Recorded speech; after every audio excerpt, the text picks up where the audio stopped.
사랑합니다. 축복합니다. 오늘은 11월의 마지막 날입니다. 하나님께서 허락하여 주신 복된 하루 속에서도 주님의 은혜와 감사가 날마다 더해지시기를 소망합니다.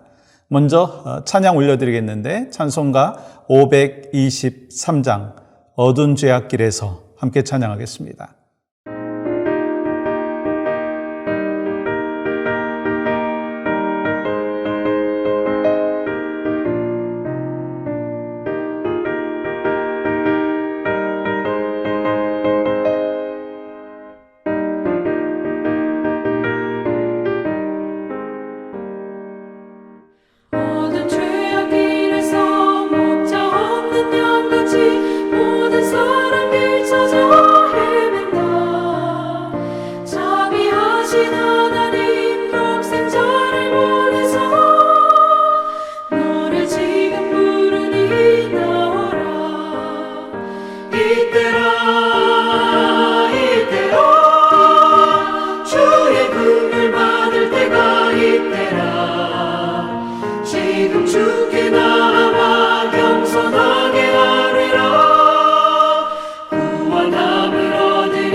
오늘 허락하신 말씀은 창세기 39장 1절의 말씀입니다. 요셉이 이끌려 애굽에 내려가매 바로의 신하 친위 대장 애굽 사람 보디발이 그를 그리로 데려간 이스마엘 사람의 손에서 요셉을 사니라. 아멘. 여러분, 인생을 우리는 다양하게 표현을 합니다. 그 중에서 하나가 바로 우리 인생은 럭비공과 같다, 그렇게 말을 하죠. 왜냐하면 그 럭비공은 한번 차면 어디로 튈지 모르는 것과 같이 우리 인생도 마찬가지다라고 하는 것입니다. 갑작스럽게 어떠한 해프닝들이 나타나는 것이 우리의 삶 가운데 현실이 될 때가 참으로 많습니다.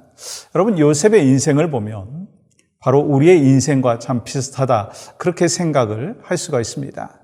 처음 시작은요, 아주 평탄하게 시작을 했습니다. 아버지의 사랑을 많이 받았죠.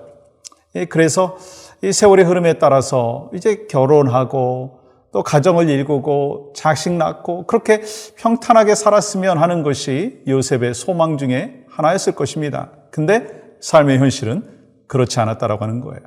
갑작스럽게 다가온 어두운 현실이 있었다는 거예요. 그게 뭐냐면 오늘 1절 말씀 속에서 그것을 이렇게 표현을 하고 있습니다. 요셉이 이끌려 애굽에 내려가매. 요셉의 인생이 내려가는 인생이 되었다는 거예요. 바로의 신하 친위 대장 애굽 사람 보디발이 그를 그리로 데려간 이스마엘 사람의 손에서 요셉을 사니라. 요셉이 이 형들의 미움을 받고 애굽으로 내려가는 인생의 내리막길을 걸어가게 되었다라고 하는 것입니다.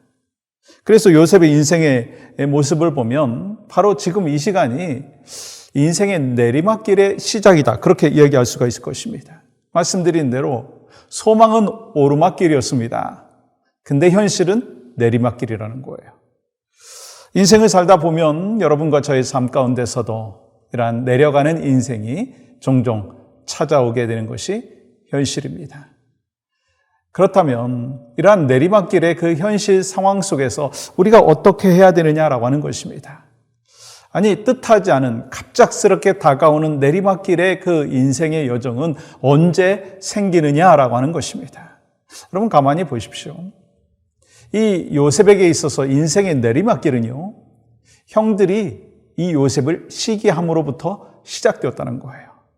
그러니까 이 인생의 내리막길은 어찌 보면 먼 데 있는 사람이 나에게 인생의 내리막길을 가져다 주는 것이 아니라 아주 가까운 사람이 나에게 인생의 내리막길을 가져다 줄 수도 있다라고 하는 것입니다. 아프리카에 있는 사람이 아니라 우리 가족 중에서, 아니 주변에 있는 사람들 가운데 나에게 내리막길의 길을 걸어가게끔 할 수도 있다라고 하는 것입니다. 또한 이 두 번째로 이 요셉에게 있어서 내리막길은요, 이 죄의 유혹에서부터 시작되어지는 것을 볼 수가 있습니다. 이 보디발의 아내가 유혹을 하죠. 그래서 결국 또한 감옥에 가는 것을 볼 수가 있습니다. 마찬가지죠. 멀리 있는 사람이 우리에게 죄에 대한 유혹을 하는 것이 아니라 아주 가까운 곳에서 우리에게 또 유혹이 다가올 수 있다라고 하는 것을 또한 말씀을 하고 있습니다.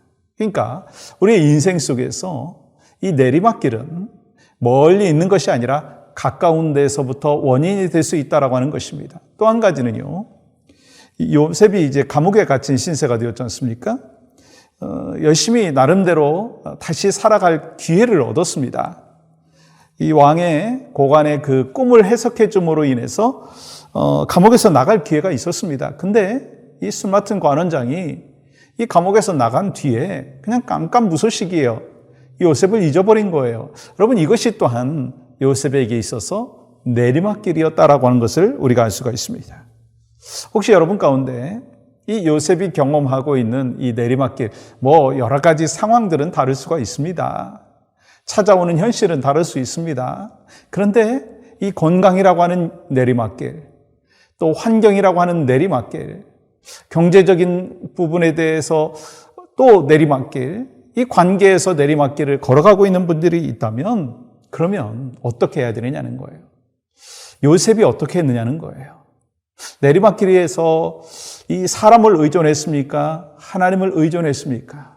우리는 분명히 알아야 합니다. 요셉이 하나님을 끝까지 의존하는 모습을 우리가 볼 수가 있습니다.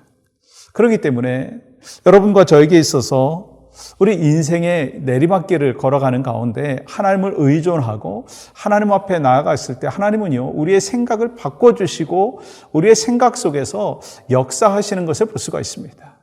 이 성령께서 우리 안에 찾아오셔서 우리의 마음을 바꿔주시고 플러스 알파로 환경까지도 하나님이 바꿔주신다라고 하는 사실을 기억해야 된다는 거예요. 그래서 내리막길 속에서 우리가 무엇을 해야 되느냐? 하나님을 의존해야 된다는 거예요. 그랬을 때 성령께서 우리에게 마음을 바꿔주시고 상황까지도 변화시켜 주심에 은혜가 있다는 거예요. 여러분, 이 로마서 8장 28절 말씀 이렇게 기록하죠. 우리가 알거니와 하나님을 사랑하는 자 곧 그의 뜻대로 부르심을 입은 자들에게는 모든 것이 합력하여 선을 이루느니라. 믿음은 이러한 상황에 대하여서 성령의 도우심으로 해석하게 만든다는 거예요.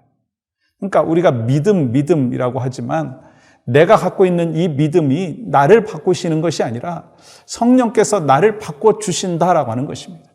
이 주체가 내가 아니라 믿음을 갖고 있는 자들에게 하나님이 성령의 역사하심을 통하여서 우리의 마음을 바꿔주시고 환경까지도 바꿔주신다는 거예요. 여러분, 오늘 또 이제 이 요셉이 이 인생의 마지막 그 시간을 지나가면서 분명히 또한 우리에게 보여주는 삶의 모습도 있지만 또 창세기 50장 20절에서 이렇게 고백하고 있는 것을 볼 수 있습니다. 당신들은, 이 형들을 얘기하는 거죠. 나를 해하려 하였으나 하나님은 그것을 선으로 바꾸사 오늘과 같이 많은 사람의 백성을 구원하게 하시려 하셨나니. 여러분, 이것이 바로 믿음의 고백이라는 거예요. 믿음의 눈으로 봤을 때 성령께서 우리의 생각을 바꿔주시고 환경까지도 바꿔주시고 그러면서 하나님께서 놀랍게 내리막길에서 그것이 끝나는 것이 아니라 내리막길인 것 같지만 그 시간이요, 오르막길의 시작이라고 하는 거예요. 이 요셉이 그런 삶을 가졌습니다. 혹시 여러분 가운데 지금 찾아오는 인생의 내리막길이 있다면 여러분, 그것은 내리막길로 끝나는 것이 아닙니다. 그 상황 속에서 하나님을 의존하고 그래서 하나님께서 우리의 생각을 바꿔주시고 환경을 바꿔주시고 그래서 그 시작이 내리막길의 시작이 아니라 오르막길의 시작인 것을 기억하시고 오늘도 주 안에서 승리하시는 여러분과 저희 삶이 되기를 주님의 이름으로 간절히 축복합니다. 함께 기도할 것은요, 우리 교회를 위해서 기도합니다. 이 모든 가정과 공동체가 서로를 돌아보고 보살피며 연약한 자들을 위해서 기도하며 믿음 안에서 더욱 사랑으로 하나 되게 하여 주시옵소서. 우리 모든 교우들이 하나님을 사랑하고 이웃을 내 자신과 같이 사랑하는 하나님의 명령을 지키고 실천하는 삶을 살 수 있게 하여 주시옵소서. 여러분, 오늘 또 내리막길인 것 같지만 그 속에서 하나님 앞에 모든 것을 맡겼을 때 하나님이 오르막길의 시작을 허락해 주신다는 사실을 기억하고 오늘 또 주 안에서 승리하시는 여러분과 제가 되기를 주님의 이름으로 간절히 축복합니다. 하나님, 감사합니다. 오늘 우리의 삶의 정황 가운데 내리막길의 인생을 걸어가고 있는 우리 백성들이 있다면 하나님이요, 하나님을 의존하게 하시고 하나님의 그 오르막길의 그 시작인 것을 우리가 분명히 깨닫고 또 소망 가운데 살아갈 수 있도록 은혜를 더하여 주시옵소서. 예수님의 이름으로 기도하옵나이다. 아멘.